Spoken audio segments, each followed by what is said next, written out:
So I thought that, I could keep everything in my pocket, but then I looked on the floor and there was just like cherry bombs everywhere. So I don't know. Oh, damn. Anyway. Hey, welcome to the Coincident Men Podcast, the Coincidence Men Podcast. We are four Toronto-based comedians, and we have a monthly show at the Social Capital Theatre, socapcomedy.ca, and we perform the fourth Friday of every month at 8 o'clock. Tickets are available at socap.ca, and we're the Coincidence Men, and the Coincidence Men is brought to you today by Quick Poster Oats. Ooh. Oh, they're good. I love them. That's one of our sponsors, and as a sponsor, we have to show you a commercial. Here's Quake Poster Oats. Oh, good morning, son. Hi, Dad. I see you've made breakfast for the family. That's right. Everyone's getting Quake Poster Oats this morning. Did you decide on a healthy breakfast of Quake Poster Oats all by yourself? No, it was written on the wall in blood. Yes, Quake Poster Oats. There's more blood in your body than in Quake Poster Oats. Quake Poster Oats, part of a healthy, nutritious breakfast. Wow. That took an interesting turn. It Really did. Well, Quake Poster Oats, the subsidiary of Quelk. Qualm Company.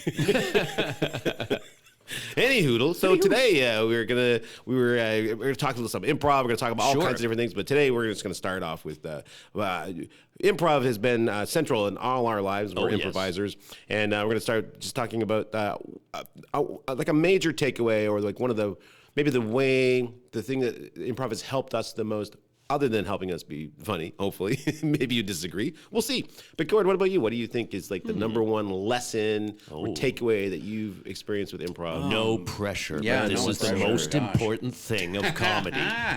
Well, with improv, gosh. I was hearing a ticking noise. I was wondering. That's my pants. Oh, sweet. That's how you know it's working. Better than blood on the walls.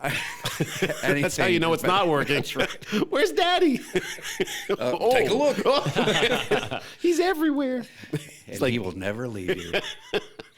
I think just going along with the flow. Let's examine that as a thing, because it's a blast. It's collaborative. Right. You never know what the other person's going to do, so it's really fun when it's a good, magical, chaotic ride to just go on this weird ass journey sometimes. And have a blast along the way. So, I'm with you like 100% of that. The being grateful for everything, no matter what it is. Like even if it's the worst thing, like, oh, you said the perfect thing. So reframing it in your head to like take everything as like a gift. Even if it's not what you want, but it's, okay, this is what it is. Because that's when you open a window into a new way of thinking that you probably couldn't have gotten there before if you're like, oh, I'm going to stick to my thing. So I'm with you like that. Go with the flow. Go with the flow, exactly. Yeah, what about you, Carrie? What about me, Carrie?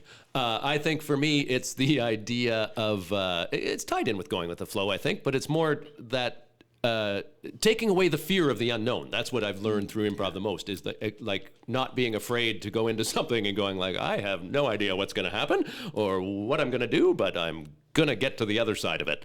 And it's not about being perfect, obviously. It might mean failing, but you kind of accept that you're going to be okay, is my point at the end. And you don't need to know everything or be perfect.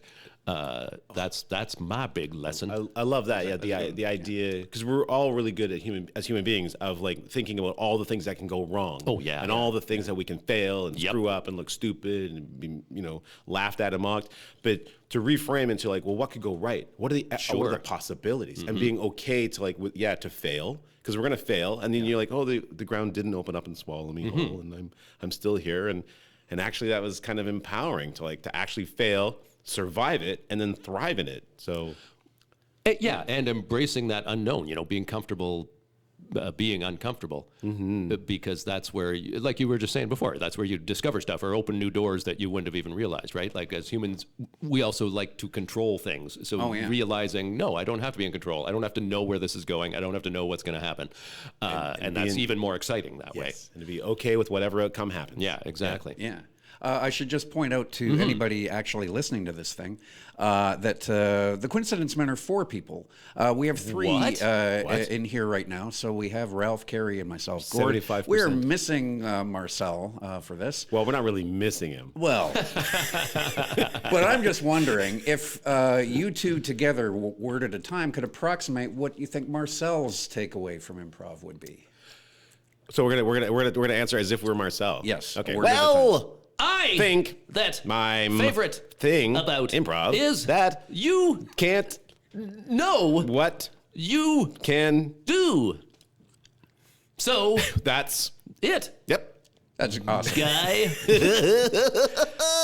And that is a pitch perfect Marcel St. Pierre impression they were doing, by the way. right. And my there's so much that I could pick, but I think probably if I had to with one thing, it's the absolute value of mistakes. Yes. That mistakes Yes. are not something to run away from and hide from, that they're to embrace them. Oh my gosh, yeah. Because of the idea of like, ooh, what's down this road?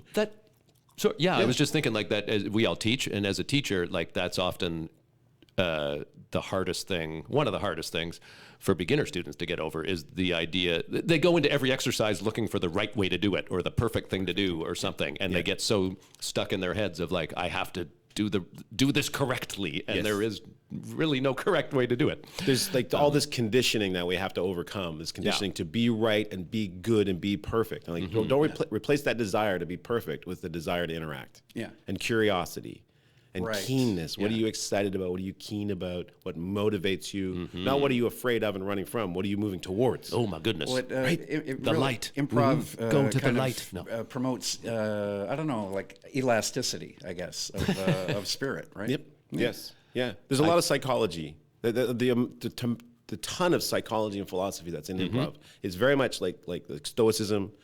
Control what you can control, like Taoism, like you said, go with the flow, be like water. Yeah. That's the Tao. So there's a lot of that ancient philosophy that comes in improv, and that's why one of the things that's so great about when you see people come in and they do it for the first time, and they're like, oh, "This is possible." And it's like, yes, Yeah. Impossible. Well, that's why it looks like magic when that's why you it do looks it like well. magic. Yeah. Dun, Okay. dun, dun, dun. So who's a fan of cop shows here? See, I was thinking of a segue that had some connection. Oh, to did you? I actually had one. I had one too, but yes. I like the random. I like the random. I like cop a show random idea. thing just dropped in. Yeah. Tonight on Random Cop Show. Yeah. But we could just do that. Sure. Yeah. Random cop show. All right. Random Cop Show. I'm Joe Random, and I'm on the case. Knock, knock, knock. Come in. Are you Officer Random? I am Joe Random. Oh, I've got a problem. I'm hoping you can solve, Officer Random. Well, should I call? Sorry, should I call you Joe? Only my mother calls me Joe. All right, Officer Random. Would you like a drink? I'd love a drink, thank you. I need one after the day I've had. Oh, here's a highball. What's wrong with your day? Okay, thank you. That's strong. Yeah, it makes him strong. Oh, wow. That is. I'll have another, please. Oh, here's 2 more. Oh, thank you. How are we feeling now? I forget why I came in. My job is done. No, wait, I remember now. It was that horrible day I had. All right. I woke up. Let's go back to yesterday, and as we reenact the day. Bing, bing, bing, bing. Oh, another morning. Well, my husband, he's gone. Bum, bum, bum. I see what you mean. The horrible day started with your husband's disappearance. Yes, he's missing. And he's my world. I mean, I live for my husband and my career, of course. He's out of the picture currently. Well, he's missing. That's why I came here. Yes, but how are you feeling? I'm feeling lonely and desperate. You want to put your hand on my leg? Officer Random, I feel this is inappropriate. I thought it was random. You're random. Yes. This is inappropriate. Oh. Can I be randomly inappropriate? You are. Oh, I'm inappropriately random. Look, can't you too. see what I love you. Well, yeah, Now look, my husband and I were having problems, Yes. and he owed a lot of money to a lot of gangsters, and I was thinking about leaving him because of his failings in both business and the bedroom. But I still want to know what happened to him. Well, I know what happened to him. What? Let's go back to yesterday and we'll find out what happened to him. Hey, Joe. Hey, Hi, you want to get a sundae? sure. Cool. See ya. Gay. Hey. That was an interesting memory. Yeah. I'm a little unclear on exactly who those two people were. And I thought it was obvious. One guy was Joe. yeah, but you're Joe. Joe Random, but It you was called just him Joe. It was a random memory. Oh. Can't you see what I'm trying to tell you? I hate you. What? Yes. A moment Get out of my ago, you office. loved what? Well, these are random things. Am I being inappropriate yet? A little bit. Good. Knock, knock, knock. Come in. Oh, honey, there you are. I brought you some sundaes. Is that where you've been? Yeah, I was on a big old Sunday hunt. Oh my gosh. This has made me love you all over again. We'll get through our problems. Oh, sure. I'll pay off all of the people I owe money to. Well, I guess I'll be finishing this highball on my own. Thanks, Joe Random. You've solved another case. And that was a Random Cop Show. A random cop show with Joe Random. Oh, man. The man with underwear. So that's where it came from. Like, he popularized underwear. Yes. Because up until then, Nobody no one wore underwear. Oh, that makes more sense now. I love these random facts. Yes, yes. And then that thought that we always wore underwear has been magically put in our head by the people that designed the matrix in which we all live. Oh, man. I feel like a scene could almost happen about that. Well, tune in another time, and maybe your wish will be granted. But that's not going to happen today. No. Today, it's time to get the HE double hockey sticks out of here. Yep. Well, this has been the Coincidence Men podcast. Check us out on Instagram and Facebook and other modes of social. Cave walls? Yes, I'm sure we're there. Sure. Yes, and check us out at SoCap.ca and SoCap Comedy in Toronto. Yep. The fourth Friday of every month at 8 o'clock.